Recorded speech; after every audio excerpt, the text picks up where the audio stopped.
શ્રી વલ્લભાધીશ કી જય, શ્રી ગુસાઈજી પરમ દયાલ કી જય, શ્યામ સુંદર શ્રી અમને મહારાણી કી જય, શ્રી હરિરાય મહાપ્રભુ કી જય, ગોકુલ નાથ કી જય. આપણે ગુસાઈજી વિશે રસપાન કરીએ છીએ. તેમાં આગળ ગુસાઈજીને સાતલાલ શ્રી ગિરધરજીનું પ્રાગટ્ય 1597 કારતક સુદ 12, શ્રી ગોવિંદરાયજીનું પ્રાગટ્ય સંવત 1599 કારતક વદ 8, શ્રી બાલકૃષ્ણજીનું પ્રાગટ્ય 1606 ભાદરવા વદ 13, શ્રી ગોકુલનાથજીનું 1608 માગસર સુદ 7, શ્રી રઘુનાથજીનું પ્રાગટ્ય 1611 કારતક સુદ 12, શ્રી યદુનાથજીનું પ્રાગટ્ય 1615 ચૈત્ર સુદ 6 અને શ્રી ઘનશ્યામલાલજીનું પ્રાગટ્ય 1628 કારતક વદ 13. અને 4 બેટીજી શોભા, યમુના, કમલા અને દેવકા. આ તેમનો પરિવાર હતો. તેમના વહુજીનું નામ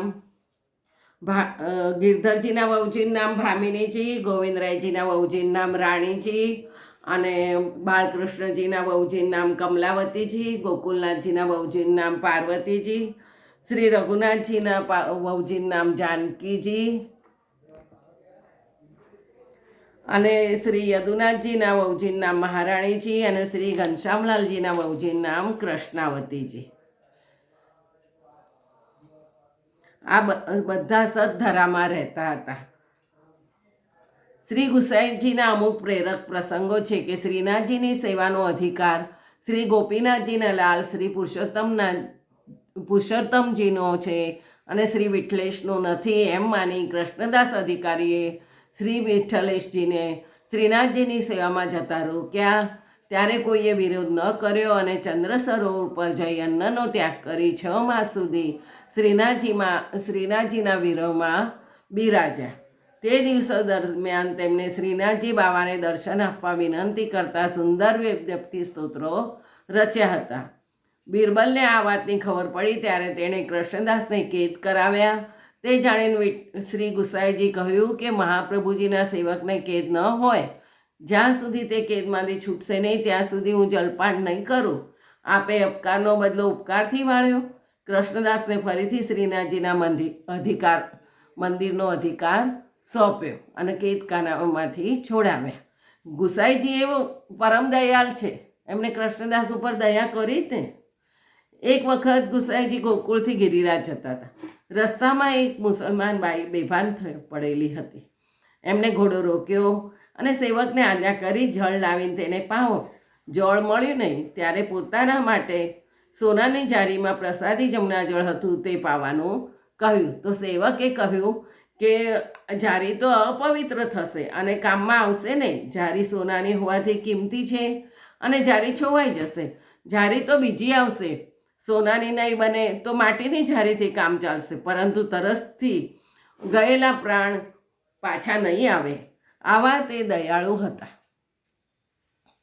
બંગાળના બાદશાહ દાઉદના દિવાન નારાયણદાસ આપના સેવક હતા. તેમના ત્યાં શ્રી ગુસાઈજી નામના વૈષ્ણવ નોકરી કરતા હતા, પરંતુ પોતે વૈષ્ણવ છે એ વાત ગુપ્ત રાખતા. એક વખત તેમનો વાંક આવતા નારાયણદાસ દિવાને તેમને જેલમાં પૂરી ચાપકા મરાવ્યા. તેમનો વાસો ચિરાઈ ગયો. વિઠ્ઠલેશે આ જાણ્યું. નારાયણદાસને ઠપકો આપ્યો કે વૈષ્ણવ તમે આવા નિર્દય થયા. દીવાને કહ્યું કે મને ખબર નહોતી કે તેઓ વૈષ્ણવ છે. શ્રી વિઠ્ઠલેશે કહ્યું કે વૈષ્ણવ હોવાની ખબર નહોતી, પરંતુ તેઓ માણસ તો છે ને એટલી તો ખબર હતી ને. પ્રાણી માત્રમાં પ્રભુ રહેલા છે, માટે પ્રાણી માત્ર ઉપર કાયમ દયા રાખવી. મનથી, વાણીથી અને ક્રિયાથી કોઈને દુઃખ આપવું નહીં. એક વખત સૌરાષ્ટ્રમાં નાગમતી નદીના કિનારે મુકામ હતો. ત્યાં માછીમાર માછલા પકડતા હતા. શ્રી વિઠ્ઠલેશે તેમને કહ્યું, તમે જીવ હિંસાનું મોટું પાપ કરો છો. માછીમારી છોડી તમે ખેતી કરો, મજૂરી કરો અને અહીંના રાજાને કહીને તમને જમીન અપાવીશ. માછીમારો આપના સેવક થવા તૈયાર થયા. શ્રી વિઠ્ઠલેશ કહ્યું કે સેવક થવા માટે 4 શરત છે. જીવ હિંસા કરવી નહીં, પ્રામાણિકતાથી મહેનત કરી જીવવાનું, ન ખાવા જેવી વસ્તુઓ ખાવી નહીં, દારૂ નહીં પીવાનો, સૌએ બધી શરતો કબૂલ કરી અને મેહાડીમાર એ મોટા સેવક થયા હતા. મેહાડીમાર એક વખત રૂપ મુરારીદાસ વ્રજમાં આવ્યા. તેઓ રજપૂત હતા. અકબર બાદશાહના રસોડાના ઉપરી હતા. રસોઈ માટે પ્રાણીઓનો શિકાર કરતા. એક દિવસ તેમણે વિઠ્ઠલેશના દર્શન કર્યા. તે વખતે તેમના કપડાં લોહીથી ખરડાયેલા હતા. હાથમાં તીરકામઠું હતું. તેમને પોતાના પાપી જીવનનો ઘણો પસ્તાવો થયો. તેમણે કહ્યું, મહારાજ, હું મહા અપરાધી છું. પેટ ખાતર મેં સેંકડો જીવની હિંસા કરી છે. મારો ઉદ્ધાર કરો. શ્રી વિઠ્ઠલેશે કહ્યું, સારો પસ્તાવો કરનારના બધા અપરાધ પ્રભુ ક્ષમા કરે છે.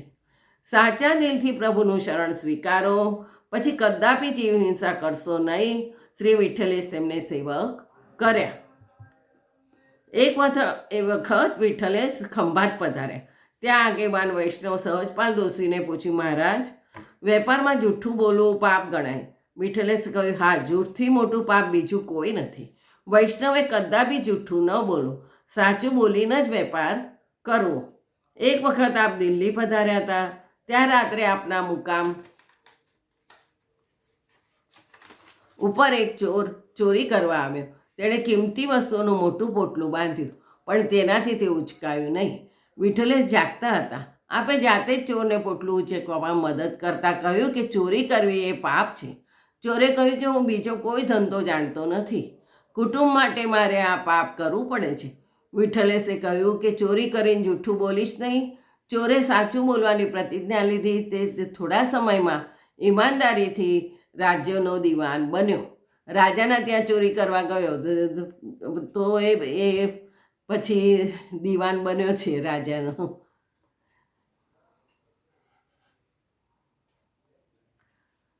આવો બીજો એક સંઘ તે વ્રજમાં જતો હતો. તેમાં એક ગરીબ વૈષ્ણવ હતો. તેની પાસે દાતરડું હતું. તેનાથી ઘાસ કાપી તે વેચીને પેટ ભરતો હતો. તે ગોકુળ આવ્યો. શ્રી વિઠ્ઠલેશને ભેટ કરવા તેની પાસે એક પૈસો પણ ન હતો. તેણે દાતરડું વેચ્યું. તેના 2 પૈસા ઉપજ્યા. તેને પ્રેમથી વિઠ્ઠલેશને ભેટ ધર્યા. વિઠ્ઠલેશે પ્રસન્ન થઈને કહ્યું કે જેના દિલમાં પૈસાનું અભિમાન છે તેઓ પ્રભુને અને પુષ્ટિમાર્ગને સમજી શકશે નહીં. જેનામાં દીનતા છે તેણે દાતરડું વેચ્યું ત્યારે તેના ભવિષ્યનો વિચાર એને ન કર્યો. તેને ધન્ય છે. તેનું સમર્પણ સાચું સર્વ સમર્પણ કર્યું. દાતરડું હતું તો એ ઘાસ વેચીને કાપીને વેચતો હતો અને પૈસા લાવીને ગુજરાન ચલાવતો હતો. પરંતુ એનો પણ વિચાર ના કર્યો કે કાલે શેનાથી ઘાસ કાપીશ. આજે દાતરડું વેચી દીધું. જે પૈસા આવ્યા એ શ્રી વિઠ્ઠલેશને ભેટ ધરી અને સર્વ સમર્પણ કર્યું. તો એ સાચી દીનતા હતી એનામાં. એક દિવસ સુરતના એક દિવાન શ્રીનાથજીના દર્શન કરવા ગિરિરાજ આવે. ચાંપાભાઈ ભંડારીને કહ્યું કે મને રાજભોગના દર્શન થયા નથી. અમારા રાજાનો મુકામ ગોવર્ધનથી સાંજે 4 વાગે ઉઠવાનો છે. તે પહેલાં મને ઉત્થાપનના દર્શન કરાવો તો હું 10,000 રૂપિયા તમને ભેટ ધરું. તો ચાંપાભાઈએ શ્રી વિઠ્ઠલેશને વાત કરી. કહ્યું કે પુષ્ટિમાર્ગમાં રૂપિયાથી દર્શન કે સેવા ખરીદી શકાતા નથી. આ માર્ગ પ્રભુ પ્રત્યેના સ્નેહનો અને પ્રભુના સુખનો માર્ગ છે. પુષ્ટિમાર્ગમાં પૈસાનું મહત્ત્વ નથી, પ્રભુ પ્રેમને મહત્ત્વ છે. અકબરની માનીતી બેગમ તાજબીબીના મનમાં એવો વિચાર આવ્યો કે અકબર બાદશાહ હંમેશા મારા જ વશમાં રહે છે. તે વિઠ્ઠલેશની સેવક હતી. તેણે વિઠ્ઠલેશને વશીકરણ મંત્ર લખી મોકલવા વિનંતી કરી અને નીચેની કડી લખી મોકલી. મંત્ર તંત્ર અરુ ચંત્ર કો જિક્ર કરો જિનકોઈ, પતિ કહે સો કીજે આપ ભૂતે વશ હોઈ. આ વાત જ્યારે અકબરે જાણી ત્યારે ગુસાઈજી માટે તેમને વિશેષ માન થયું હતું. ગુજરાતના વૈષ્ણવનો સંઘ પાકપાળા વ્રજમાં જતો હતો. સાથે એક ગરીબ ખેડૂત વૈષ્ણવ હતો. રસ્તામાં મજૂરી કરી જીવતો હતો. ગુસાઈજીને ભેટ ધરવા તેની પાસે કાંઈ ન હતું. તેને વાડ પાસે ઉગેલા શંખાવલીના ફૂલોની માળા બનાવી. આ માળા ગોકુળ પહોંચે ત્યાં સુધી તો કરમાઈ જાય. તેથી તેને ઘણું દુઃખ થયું. શ્રી વિઠ્ઠલેશ તો અંતર્યામી હતા. તે જાણી ગયા કે એક વૈષ્ણવ માળાજી લઈને મારા માટે ઊભા છે, તો એ સામે થઈને એ કરમાઈ જશે એવો વિચાર થતાં તે એની સામે ગયા. વિઠ્ઠલેશ અંતર્યામી હતા એટલે ઘોડે સવાર થઈને સામે પધાર્યા અને માળા અંગીકાર કરી વૈષ્ણવને ઉપદેશ આપ્યો કે ભગવાન ધનના ભૂખ્યા નથી, ભાવના ભૂખ્યા છે. જે ભાવથી ભગવાનને નાનકડું ફૂલ પણ ભેટ કરે છે તેની ભેટ ભગવાન અવશ્ય સ્વીકારે છે. શ્રી વિઠ્ઠલેશને મન ગરીબ અને તવંગર સૌ વૈષ્ણવ સમાન હતા.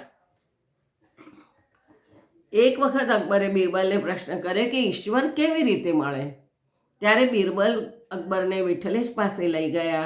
વિઠ્ઠલેશે કહ્યું કે જેવી રીતે તમે મને મળ્યા એવી રીતે ઈશ્વર મળે. રાજા ચાહે ત્યારે પ્રજાને મળે, રાજાને રાહ જોવી ન પડે. પરંતુ પ્રજા ચાહે ત્યારે રાજાને મળી શકે નહીં. એવી રીતે ઈશ્વર ચાહે તો આપણને તરત જ મળે, પરંતુ આપણે ચાહીએ ત્યારે મળે નહીં. એક વખત શ્રી વિઠ્ઠલેશ અમદાવાદ પધારે. અસારવામાં ભૈલા કોઠારીને ત્યાં બિરાજ્યા હતા. તેમના જમાઈ 9 વર્ષના ત્યાં હતા. ત્યારે તેમને પૂછ્યું કે આ કોણ છે? તે કે આ મારો ગોમતીનો વર ગોપાલદાસ છે. તો ગોપાલદાસ જન્મથી જ મૂંગા હતા. તેમને જોઈને વિઠ્ઠલેશે પૂછ્યું કે ગોમતીનો વર છે તો સાગર હોય. આપે પોતાનું પ્રસાદી પાન ગોપાલદાસને આપ્યું. તે ચરબી ખાતા જ તેમની જીભ ખુલી ગઈ. 9 વર્ષના ગોપાલદાસે નવવલ્લભ આખ્યાન ગાવ્યા. ધોળકામાં લાછાબાઈ નામના રાણી હતા. તેમના પ્રધાન બાજ બહાદુર હતા.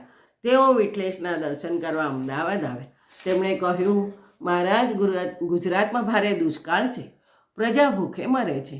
શ્રી વિઠ્ઠલેશનું હૃદય પ્રજાના દુઃખે દ્રવી ગયું અને બાજ બહાદુર ધોળકા પહોંચે તે પહેલાં મુસળધાર વરસાદ પડ્યો. આવી રીતે દુષ્કાળ હતો ને તો વરસાદ પાડીને બધાને જળની સેવા આપી. જય જય શ્રી ગોખલેશ. બીજું આવતીકાલે.